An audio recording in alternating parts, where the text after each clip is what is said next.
Assalomu alaykum. Dilola chechaklarni yoqtirib anglab kelayotgan umoqlarim, kashliginglar xayrli bo'lsin. Bugun men sizlarga dunyoviy mashhur chechaklar xazinasidagi Rossiya cho'chikidan birini aytib beray. Rossiya cho'chiki Nashput qiz. Burunning burunisida bir bog'dan o'tgan ekan. Uning beg'ida bir tub nashput darxi bor ekan. Har yili uningdan 4 sivat nashput olg'ili bo'ladi ekan.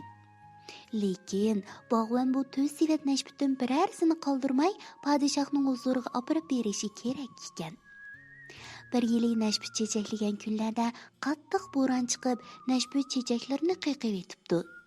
Shuning bilan shu yili bu nashput darxi aran 3,5 sivat meva beribdi. Dehqon qattiq vahimaga tushibdi. Chunki u o'rniga 4 sivat nashput ololmasa, podshoh uni ig'ir jazolaydi ekan. Bog'vanning bir qizi bor ekan. U to'liq o'moq ekan. Kichikligiga boqmay, bak aqlli ekan. "Dada, siz nimishqa buncha parishon?" deb so'rabdi qizchaq. Bog'van uningga podshohning shartini, uning shartini o'rinday olmasa, o'zining qattiq jazolanganligini so'zlab beribdi. "Dada, shuningmi ham qilib ketyapsiz?" debdi qizchaq. "Meni bir sivatga siylingda, ustimga nashputlarni tizib bir sivatni to'shqizgan bo'ling. Shuning bilan 4 sivat nashputning o'rniga kirib bering bo'lamdi." Yo'q, bundoq qilsam qandoq bo'ladi qizim?" debdi bog'van aldirab. "Tushunib qolsa, malla emas, senmi jazolanasan?" "Yo'q, dada, ish u darajaga berib ketmas. Qolganiga men amal qilmamdim." Bog'van qizning chechanligini obdan bilgachga, uning deganda qilishga ma'qul bo'ldi. Bog'van 4 sivat nashputni o'rniga akirib beribdi. Sivatlarning bir vaziri topshiribdi va bog'vanning haqini berib yo'lga selib qo'yibdi. Bog'van ketgandan keyin vazir nashputlarni ko'rib yetib, bir sivatga nashputlarning midirlayotganligini bayqab qolibdi. Sivatga nashputlarni to'ksa, tegidan bir o'moq qiz chiqibdi. Vazir bu ishni podshohga ma'lum qilmay, uni o'rnining dedakligiga elib qolibdi. Vazir uningga Nashput qiz deb ism qo'yibdi. O'rnidagilarmi uni Nashput qiz deb chaqirdigan bo'ldi. Bir kuni Nashput qiz podshohning o'g'li bilan uchrashib qolib, birdamla yaqin do'stlardan bo'lib qoldi. Lekin buningga chidamagan boshqa dedaklar Nashput qizning chiroyliligini, shahzod bilan yaqinlikligini ko'rolmay, uning ustidan har xil so'z cho'chaklarni tarqitishga boshlabdi. Bir kuni podshoh Nashput qizni chaqirib, "Anglasam, sen ayol seksigarning oltin kumushlarini o'g'irlab kelalayman debsan. Bu rostmi?" deb so'rabdi. "Alilari, bu butunlay yolg'on gap. Mening qo'limdan bu ish kelmaydi", debdi Nashput qiz. Lekin podshoh uning gapiga ishonmabdi. Balki "Uning oltin kumushlarini elib kelmagicha o'rniga yondashquchi bo'lma", debdi. Nashput qizning do'stlari uning g'amini yebdi, ammo uni qutqizib olishga amal qila olmabdi.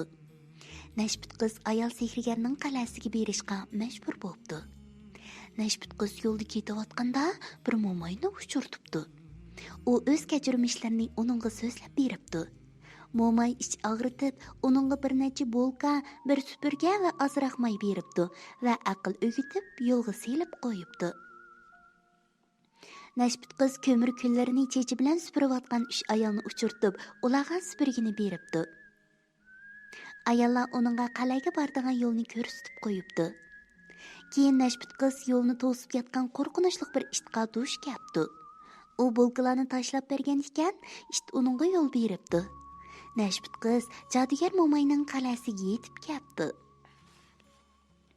Nashput qiz darvoza kirasining dodlashib ketganligini ko'rib, mo'may bergan mayda maylab, andin ishtirgan ekan, darvoza ochilibdi. Nashput qiz bir uyga kirsa, liqqida oltin kumush qachilangan bir sanduq turg'udak. U sanduqni opdida aldirab qal'adan chiqibdi. Yo'lda heliq it uchirabdi. Sanduq tuyuqsiz tovlabdi. "U meni o'g'irlab oldi, chaqovni tishlab bo'la." Nashput qiz sanduqni tashlab atgalik tas qapdi, ammo it uni tishlamabdi. Keyin Nashput qizga heliq 3 ayol uchirabdi. Sanduq yana vaqirabdi, ammo ayollar Nashput qizni to'smabdi. Nashbut qiz o'rniga qaytib kelgandan keyin shahzoda uningga: Padişah sizni nim bilan mukofotlay desa, ombordagi bir sivat nashbutni talab qiling. debdi. Nashbut qiz shahzodaning degani bo'yicha ish qilibdi. Sivatning ichida shahzoda chiqqanda podshoh cho'chib ketibdi. Bu sivatdagi har qanday narsa nashbut qizga mansub. Demak, men bu nashbut qizning. debdi shahzoda. Podshoh shahzoda bilan Nashbut qizning to'yini qilib qo'yibdi.